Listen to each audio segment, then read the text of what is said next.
Excellent. So welcome. Thanks for joining me today. The Torah portion this week, is a double portion, Acharei Mot and Kedoshim, and it's also Earth Day. Thank you, Rabbi Ellen. Thanks for reminding us.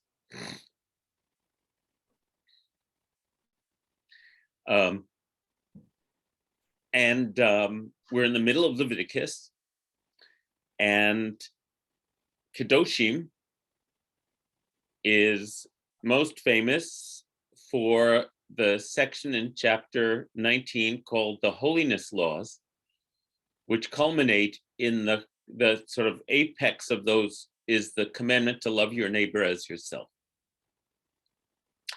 And once again, every year, I just want to come back to this passage over and over and over again, especially in the wake this week of the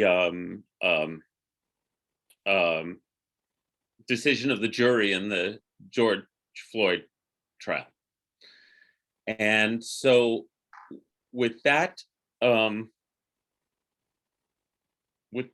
decision that, the evidence of our eyes was in fact what happened, despite the incredible power of the entrenched powers that be to subvert or pervert justice.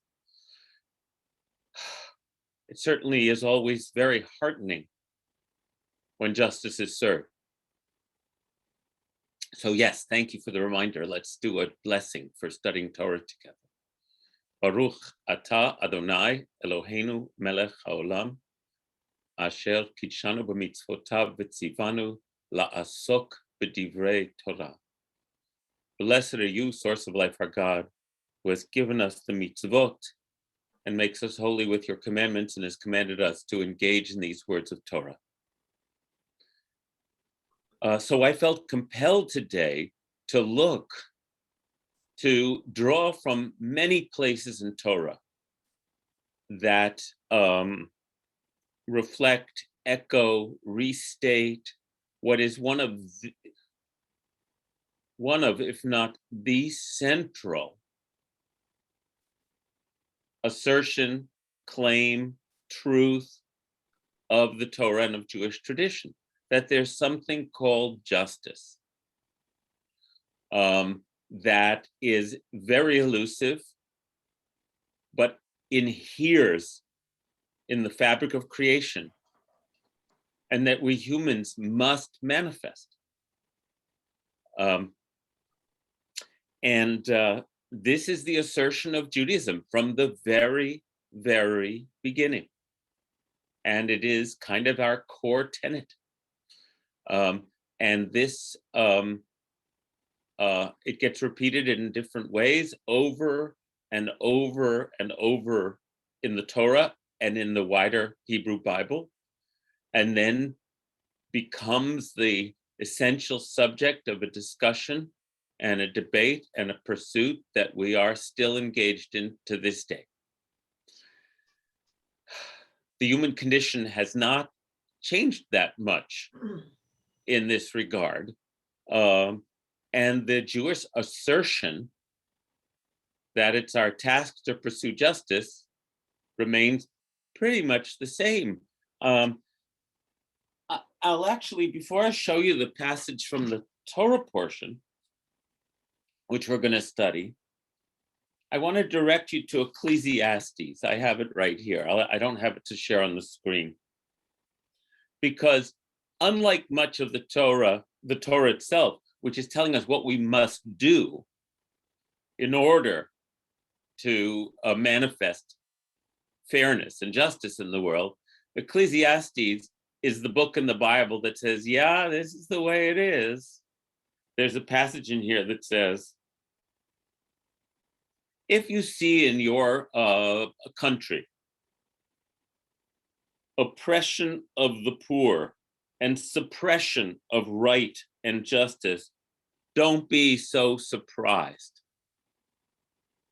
because one high official is always protected by a higher one, and both of them by still higher ones. Thus, they have the greatest advantage. Right? That's what Ecclesiastes says. It's just the truth. And it goes on, he actually goes on to say, a lover of money never has his fill of money, nor a lover of wealth his fill of income. That too is futile. As his substance increases, so do those who consume it. What then does the success of its owner amount to? A worker's sleep is sweet, whether he has much or little, but the rich man's abundance doesn't let him sleep. And I have noticed, says Ecclesiastes, that we all leave just as we came, naked, and nothing of his wealth can he carry with him. Anyway, so that's the Ecclesiastes. I love that there's a voice in the Bible that just lays it out like that. You know, much of the Bible's aspirational. Ecclesiastes isn't quite the same, but I couldn't resist that reading because, again, we observe that that's true. But now, here's what our portion tells us. I'm going to share the screen, and I had a very engaging time excerpting it and then translating it, or I should say, tweaking the translation so that I could hear the music of the words that get repeated.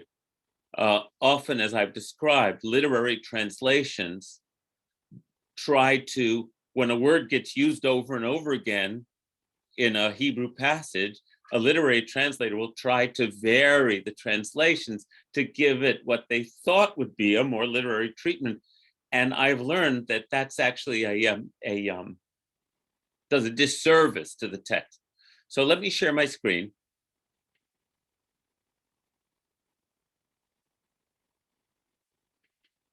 Here we go.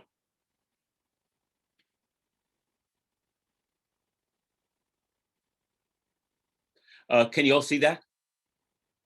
Excellent. One moment. Okay, so this is from our Torah portion today, this week, verses 15 to 18. And I've broken it up into passages. Again, I want you to hear kind of the music and rhythm of it. Lo ta'asu avel b'mishpat. Do not pervert justice. Lo tisaf nedal, velo tedal pnei gadol b'tzedek tishpot amitecha. Do not show partiality to the poor or favoritism to the powerful. Rather, judge your fellow citizen fairly. Okay, that's the first verse. Lo telech rachil be'amecha. Do not go about spreading slander in your community. Lo ta'amod al dam re'echa, ani Adonai. Do not stand idly by when your fellow citizen's life is threatened. I am Yod-Heh-Vav. Lo tisna et achicha bilvavcha, hocheach tochiach et amitecha. Do not nurse hatred in your heart against your fellow citizen. Rather, interrupt their harmful behavior. Velo tisa alav chet. If you do not attempt to intervene, you are considered to have sinned. Lo tikom velo titor et bnei amecha, ve'ahavta l'recha kamocha ani Adonai. Do not seek revenge or bear a grudge against your fellow citizen. Rather, you shall love your fellow citizen as yourself. I am Yod-Heh-Vav. Okay, that's the heart of this parsha, of the Holiness Code. And of course, as the rabbinic tradition develops, you shall love your neighbor, you shall love your fellow citizen as yourself, is considered to be the klal gadol b'Torah, which means the central principle of the Torah. So I wanted you to look at, let me move you guys so I can see the chat on my screen. There we go, success. Okay. I chose a few words on purpose. I chose fellow citizen, right? In Hebrew, they use a bunch of different words. Amitecha, judge your fellow citizen fairly. Amitecha, amit means a colleague. It comes from the root people. You follow? Because here it says, lo telech rachil be'amecha, in your people, your nation. And therefore, re'echa, which means neighbor in common parlance, actually refers to someone who's part of your polity, someone who's part of your collective under which there is a standard of justice that you are all considered a part of, right? That's what re'echa means. And that's why in this one it says, lo tikom velo titol et b'nei amecha. What is b'nei amecha? Members of your people. Ve'ahavta l'reacha kamocha. You shall love your neighbor as yourself. But I see b'nei amecha and re'echa as a poetic, there's a word for that I don't remember. But they're equivalences in the way Torah goes, kind of often is phrased in couplets and uses a different word in each half of the couplet that means essentially the same thing. So I wrote it, do not seek revenge or bear a grudge against your fellow citizen. Rather, you shall love your fellow citizen as yourself. I am Yod He Vav He, which is the other refrain. I counted it, it's 7 times, of course, in these verses. Wow, it's windy here, cold. Okay, so I was seeing these verses through the lens of this moment, of the fact that, to the amazement and surprise of so many in the African American community and those who are aware of the lack of fairness, of the advantage of the powerful, of the state empowered police. I actually heard on the news that this was the first conviction of a white officer killing a black man in the history of Minnesota. So for a moment, thanks to overwhelming evidence, overwhelming public interest, overwhelming, the scales of justice actually came into balance. But the Torah knows that that is an aspiration that we have to constantly strive for. And so I could not help but read these verses in light of what we've just been witnessing in this country that's galvanized the attention of our nation. Do not pervert justice. Avel, we'll see several synonyms of that word. Avel means to twist. To twist. Avel is a word for evil in Hebrew. It's funny, isn't it, that Avel and evil have the same sound. They're not related etymologically at all. Avel is intentional wrongdoing, perversion, subversion, twisting. And it comes up, it's going to come up in many, with some other synonyms in the passages I'm going to show you, other ways of using the tateh. Did we have tateh in this section? No, it'll be in another section. Okay, so that's what avel means. It means to twist. And so I used the word pervert as my choice in English there. Do not show partiality to the poor or favoritism to the powerful.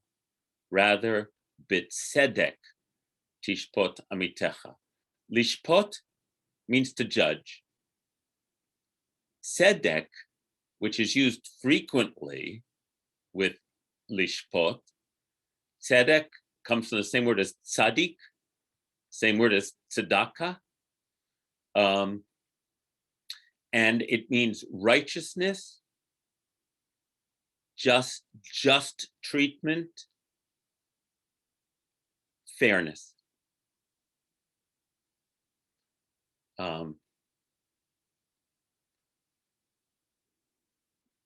So I used fairly here. Now, I want to continue to think about why perhaps the George Floyd decision, justice was served because of this commandment.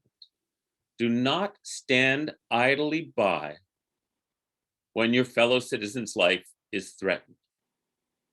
And we heard the praise that was given to the young woman, the 17-year-old, who trained her phone camera, so that there would be visual evidence of the crime, even though she was doing so over the objections of the law enforcement officers.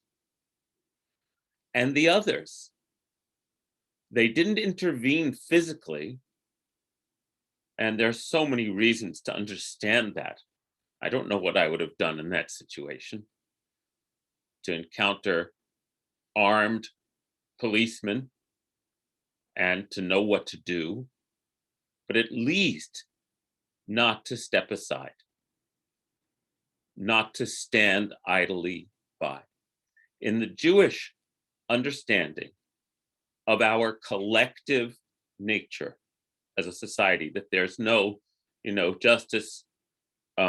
There is no justice for one if there's not justice for all, ultimately. There is no such thing as an innocent bystander. And here then it elaborates on what that means. Do not nurse hatred in your heart against your fellow citizen. What does that mean? It's referring not to random resentments. It's a continuation of this thought. You come upon a situation where something harmful is happening. You can't stand idly by and then just carry a grudge, right? Hate those people, those awful people. If that's all you do and feel self-righteous in your hatred and resentment, you are considered to bear some of the responsibility for what happened, even if you didn't perpetrate it. Rather, and this is a very high bar, this is a challenge. This isn't some let's all be happy and hold hands kind of situation here. This is when you're encountering crap, what you're supposed to do to be a loving fellow citizen. And it asks an awful lot of us. We are commanded to hocheach tochiach et amitecha. There's that word again, someone amitecha, your fellow citizen. We are commanded to find a way to attempt to interrupt their behavior so that further harm does not take place. And if you do not attempt to intervene, you are considered to have sinned. In other words, as Rabbi Heschel said, in a free society, some are guilty, all are responsible. And I think that's a very pithy way of saying it. No, you didn't perform the act, but somehow you're responsible for it. And to understand this, we have to recreate within ourselves what it means to belong to a covenanted community. That is a community where we have all pledged ourselves to the collective well-being and a sense of common purpose. We know that that experience is hard to grasp and has been being torn apart in our own covenanted nation, where by taking the oath of citizenship, we pledge ourselves to the well-being of this collective. In Jewish terms, these instructions, fellow citizen, and I used again that language so that we would understand it in our own terms. In the Torah, the Jews are being asked to swear allegiance to the covenantal community of the Jewish people in which justice, fairly executed and administered, will be the expectation and the norm amongst that covenantal community. And we're going to get to the foreigner shortly, as many of you know about this portion. And so furthermore, rather than attempting to intervene, if instead you seek revenge or bear a grudge against that person, that has no value either. Rather, you shall love your fellow citizen as yourself, meaning as the way you would want to be treated. I am Yud He Vav. And here, again, for those who are new to this close reading of where the line, love your neighbor as yourself, comes from. Love your neighbor as yourself is very specifically embedded in the most challenging aspects of how you show your care and concern for the people that are part of your covenanted community. Love your neighbor as yourself is, instead of being a bystander, carrying a grudge, seeking revenge, walking around saying, did you hear what that asshole did? Rather than confronting the situation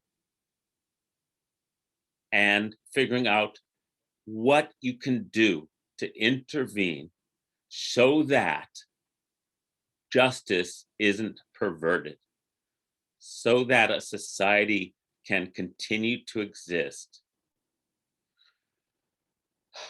with a foundation of trust, that there is a shared aspiration to move beyond what always happens. Read Ecclesiastes. People in high places pull the strings. And here's this radical idea constructed around the narrative of ex-slaves that they're not going to do it that way. That's our inheritance. It's so ennobling and so inspiring to me. And we're going to continue to fail miserably, but then we're still going to have our aspiration. And occasionally the light bursts through. Loving your fellow citizens as yourself may be the most challenging commandment possible.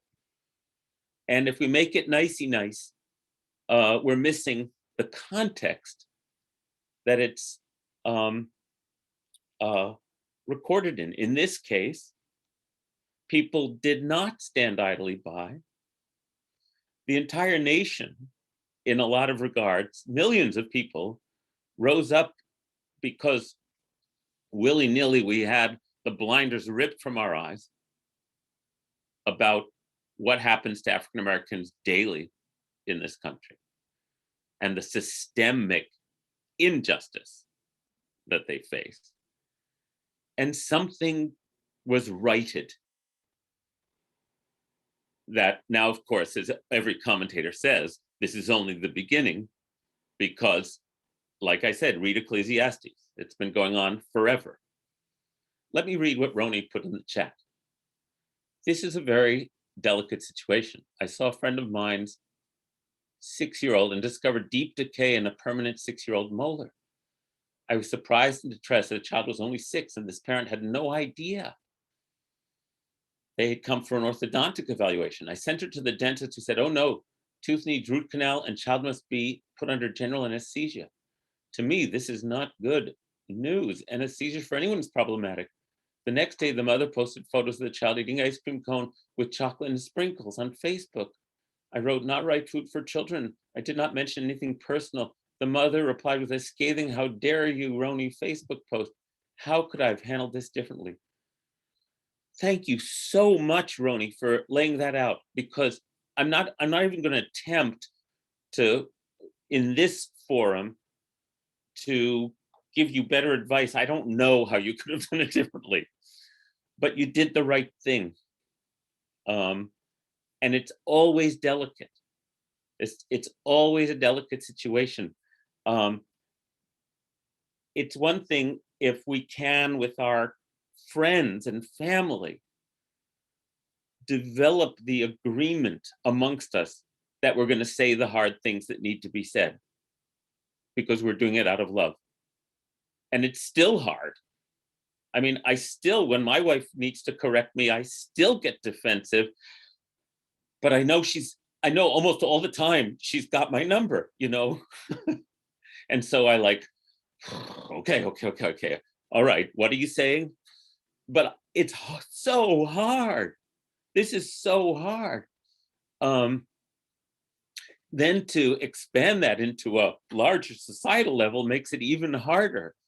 So Roni, I'm just sharing my sympathy with you. You, rather than try to dive into that particular example now, it's worthy of you and a group like this and friends thinking through, okay, is there another approach? How do we do it?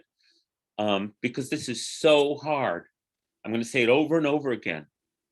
This is the aspiration that we would all understand ourselves as responsible for one another, and that everyone who then gets admonished or in any way criticized understands that we're doing it because of our sense of responsibility, not because we want to make them bad or wrong. This is such a tall order. So forgive me for ducking a wiser answer than that, but I thank you, Roni, for writing that in. Deborah said, I am always so glad when someone who does wrong receives consequences. Where is the line between justice and revenge? Isn't that a great question, everyone?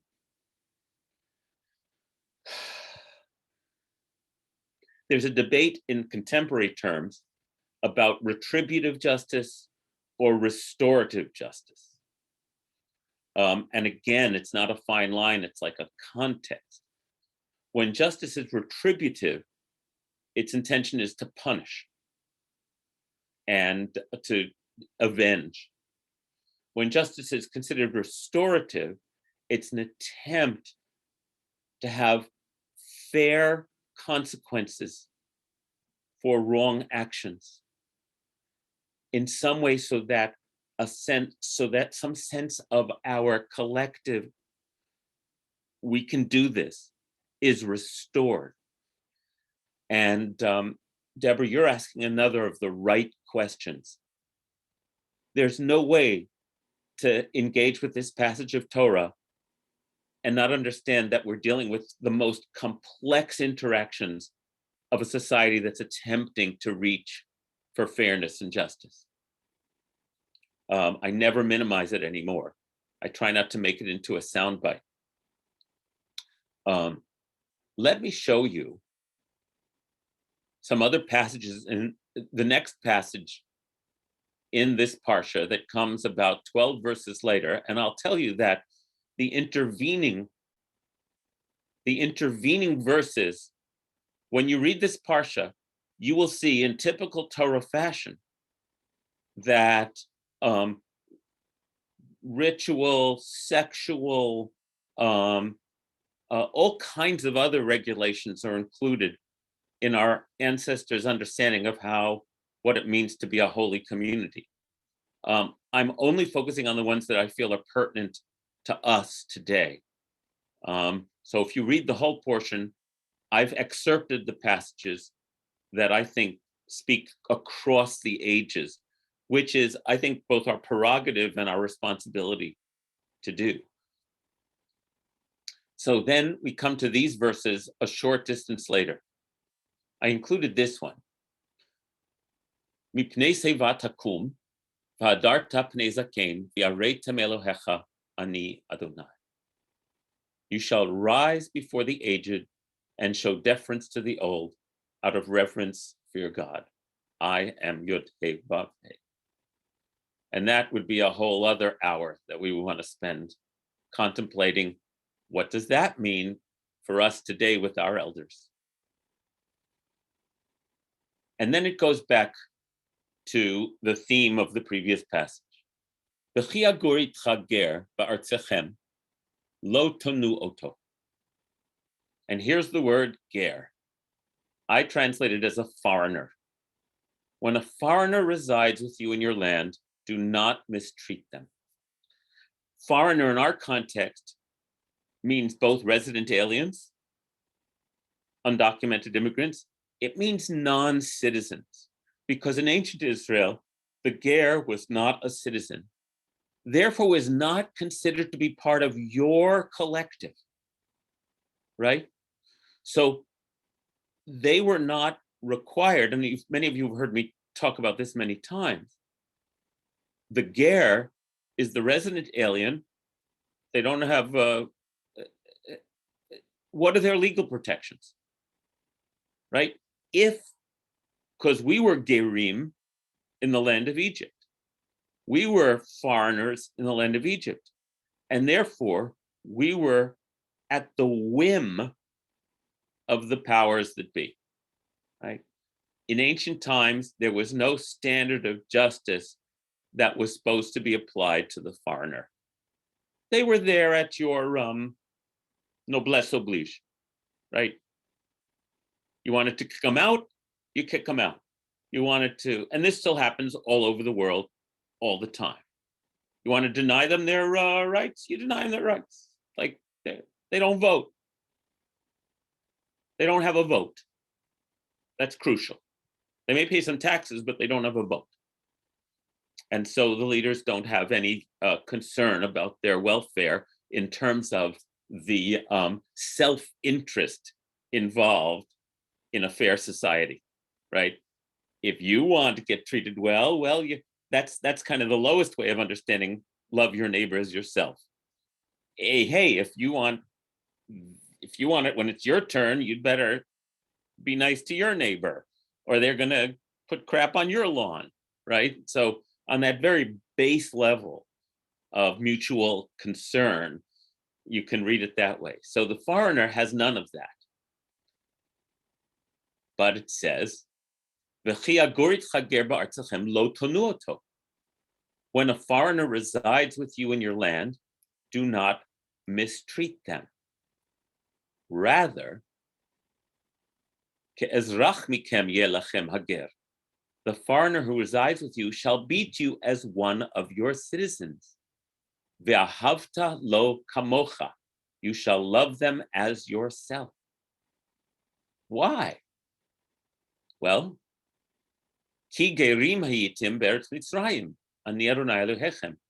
Remember that you were foreigners in the land of Egypt. I am Yod He Vav He, your God. So, Rabbi Ellen says, human nature. I was treated badly. Now that I have power to make the rules, I'll be harsh too. No, rise above it and do better. Don't make others suffer. Thank you. There are so many ways to say this, and it has to be repeated to ourselves like a mantra. And so it is a mantra in the Torah, as many of you know. The commandment to not mistreat the foreigner is repeated 33 or more times in the Torah, more than any other commandment, because it needs to be. It needs to be. Then it says, also, lo ta'asu avel b'mishpat, do not pervert justice in matters, in matters of weight, length, or quantity. Rather, you shall have an honest balance. And here the word is tzedek, just. I wrote honest. You shall have an honest balance, honest weights, and honest containers for dry materials and for liquid. I am Yod-Heh-Vav, your God, who freed you from the land of Egypt.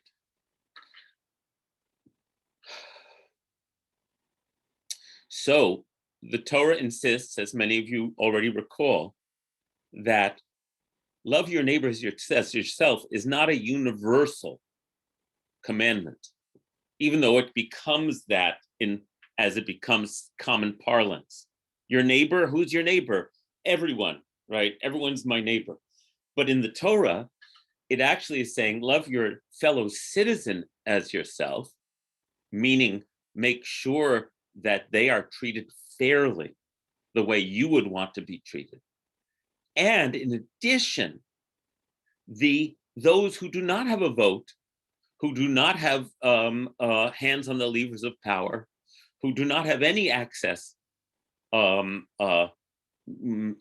any sense to being treated fairly, you still have to do the same to them. So there's this amplified, for me, understanding in this portion that both the people with whom you have a mutual interest in maintaining a organized and clear society, and everybody else too. Because when you were in Egypt, remember what happened when there was no standard of judgment, of justice, under which you would be treated. But instead, justice is perverted for the pleasures of the powerful and wealthy. So I just wanted you to know that because this is one of the central themes of the Torah, it gets repeated over and over. Here it is in Deuteronomy. You shall appoint judges and officers from each of your tribes in every town that Yod-Heh-Vav, your God, is giving you, and they shall govern the people with righteousness and justice, tzedek and mishpat. And the Hebrew disappeared. I have to retrieve it, so sorry about that. And then it says in Deuteronomy, lo tatem mishpat, you shall not pervert justice. Lo takir panim, you shall show no partiality. Lo tikach shochad, you shall not take bribes, for bribes blind even the eyes of the discerning and subvert even the decisions of the just. Tzedek, tzedek tirdof, justice, justice shall you pursue, that you may live and thrive in the land that Yod-Heh-Vav, your God, is giving you. So that's the most famous passage from Deuteronomy. I'm pleased to know that Ruth Bader Ginsburg of blessed memory had tzedek, tzedek tirdof in different artistic versions that people had given her, hanging all over her office. Here in Exodus,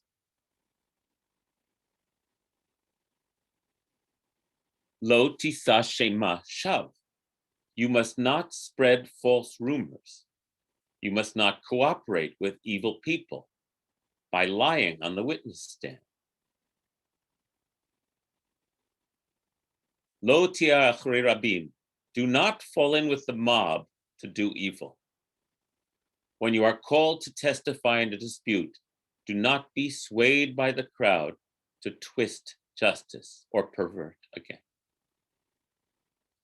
V'dal lo tedal b'rivo, at the same time, Do not slant your testimony in favor of a person just because that person is poor. That's an insult to their humanity. Their humanity makes them responsible beings. And then it goes on onto a related subject. Oh, well, let me look at Bill and Helen's comment. If your community refers to your fellow members of the covenant, is everyone else the foreigner who is not covered by these laws? That is correct. In the Torah, that is what they meant. Anyone else who lives under your jurisdiction who is not part of the covenant is considered a foreigner and must be treated with the same standard of justice as your citizens. It's a radical idea that fits our sense, our intuition, that there is something called justice as an ideal that exists outside of human egos and that we have to aspire to. That is the radical statement of Judaism that came into the world at a time when rulers were considered divine and therefore above the law. And now it says, if you come upon your enemy's ox or donkey that has strayed away, you must take it back to its owner. Even if that person is your enemy, if you see that the donkey of someone you hate has collapsed under its load and you want to walk by, do not walk by. Rather, you must stop and help. Then it says, Lo tatem mishpat evyoncha berivo. In a legal dispute, you must not deny justice to the poor. Oh boy, couldn't be any clearer. In a legal dispute, you must not deny justice to the poor. Then it says, keep far from a false accusation. Do not bring death on those who are innocent and in the right, for I will not acquit the wrongdoer. Do not take bribes, and this is exactly the same statement. Do not take bribes, for bribes blind even the clear-sighted and subvert even the decisions of the just. Nobody, none of us are immune. And then it concludes, and you shall not oppress a foreigner, for you know the experience of the foreigners, having yourselves been foreigners in the land of Egypt. Roni said to me, could you repeat that radical statement of the duty of Judaism to support justice outside your ego in the exact words you used? Fortunately, it just got recorded, but what I think I said is that Judaism posits that there is a standard of justice that is universal and that transcends any of our own ego sense of what we deserve or how other people should be treated from our own selfish point of view.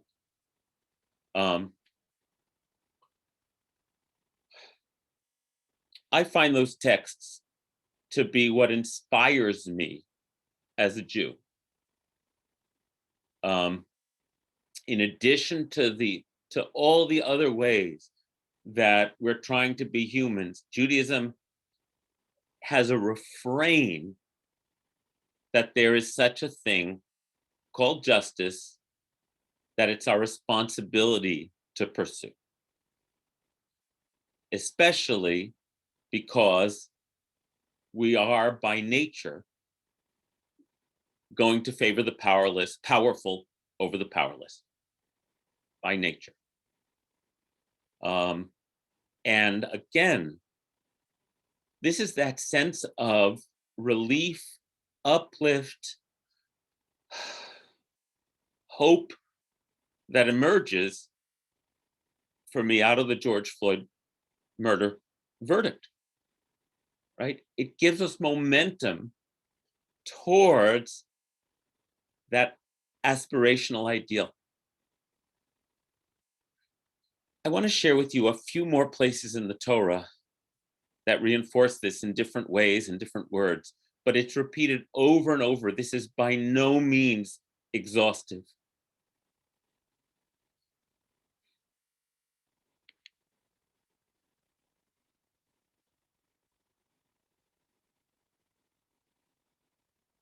Okay. About Abraham. I have chosen Abraham, says God, that he might command his children and his household after him to keep the way of the Lord by doing righteousness and justice, so that the Lord may bring to Abraham what he has promised. I've read you these, and I'm just going to go to the book of Proverbs. When justice is done, it is a joy to the righteous, but terror to evildoers. And I wanted to turn to the book of Proverbs.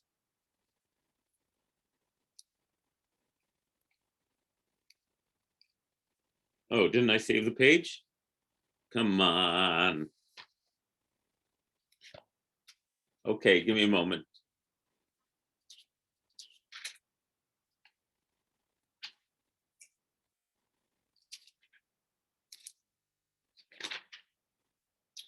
In the last chapter of Proverbs, this is in chapter 31, it's really an interesting piece of writing here, because there is a king, we don't know who this king is, named Lemuel.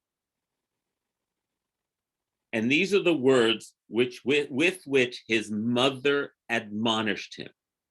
Okay, what an interesting passage. This is specifically coming from the mother of the king. And I had never noticed this before. Listen, no, my son, no, here's what you must do. Wine is not for kings, O Lemuel, nor any strong drink, lest they drink and forget what has been ordained and infringe on the rights of the poor. Don't get intoxicated with power would be the simplest way to say that.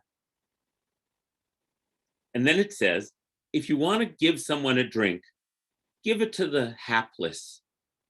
Give wine to the embittered so they can forget their misery for a while. That's what the mother says. And then says, but you speak up for the mute, for the rights of all the unfortunate.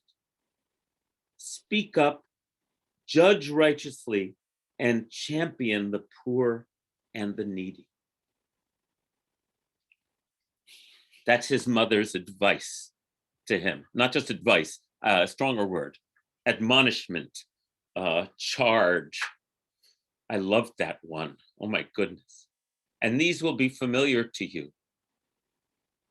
Isaiah, over and over again. This is just one quote from Isaiah. Learn to do good, seek justice, correct oppression, bring justice to the orphan, plead the widow's cause. And then the prophet Micah. He has told you, O man, what is good, and what does the Lord require of you? But to do justice and to love kindness and to walk humbly with your God. And Psalms. Blessed are they who observe justice, who do righteousness at all times. And Zechariah, the prophet, thus says the Lord of hosts, render true judgments, show kindness and mercy to one another. And Proverbs again, to do righteousness and justice is more acceptable to the Lord than burnt offerings. Jeremiah, thus says the Lord, let not the wise man boast in his wisdom, let not the mighty man boast in his might, let not the rich man boast in his riches, but that let him who boasts boast of this, that he understands and knows me, that I am the source of all who practices steadfast love, justice, and righteousness in the earth. For in these things do I delight, declares the Lord. and on and on and on.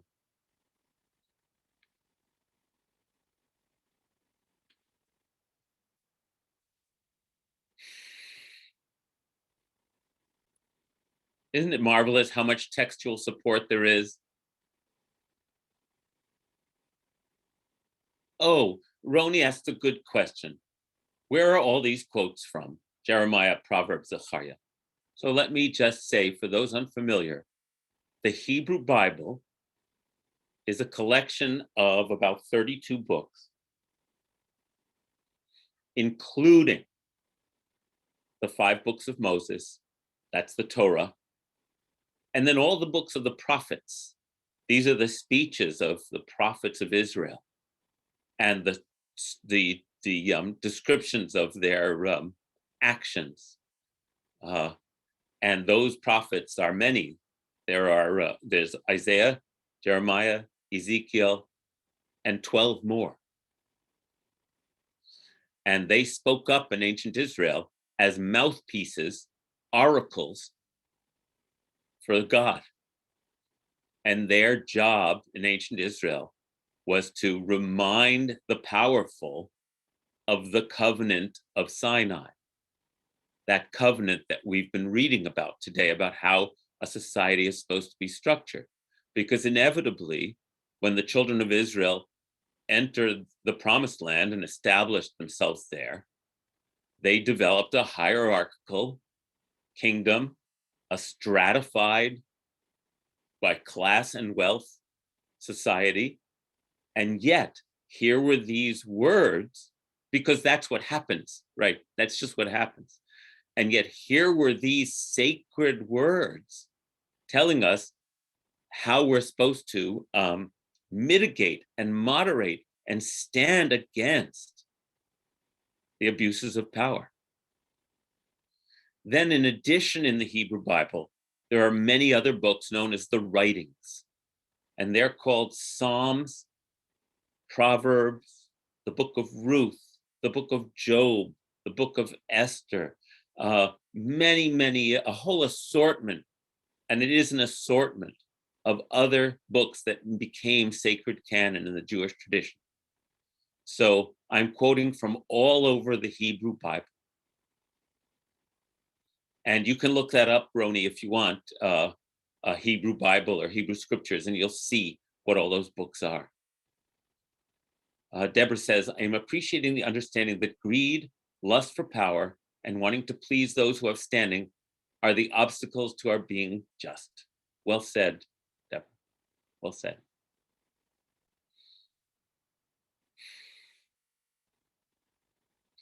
Well, thank you so much for letting me to read those and focus on them and express them, because that's what's been filling me up. And it happened to be this week's Torah portion. The Torah portion of the week of the verdict against Derek Chauvin is the week where we read that passage about what it means to love your neighbor as yourself. Now, Rabbi Ellen has put in there that one of the prophets' names is Ezekiel, and we have a young Zeke. His name is Zeke Wolfen, and his bar mitzvah is this Saturday. He's Rabbi Ellen's student. He's a wonderful boy. And he is speaking in such really down-to-earth 13-year-old language about these same concepts that I've been talking about in his Devar Torah, which he'll be sharing this Saturday morning. So if you want to hear it coming out of the mouth of a 13-year-old, I hope you can join us for services this Saturday. You don't have to bring a present or anything. We're just all on Zoom. So join us for the bar mitzvah.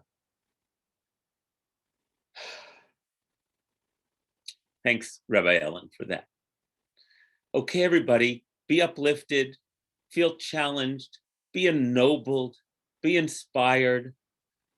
The justice that was served this week is the justice that Judaism is ringing the bell of constantly since our beginning.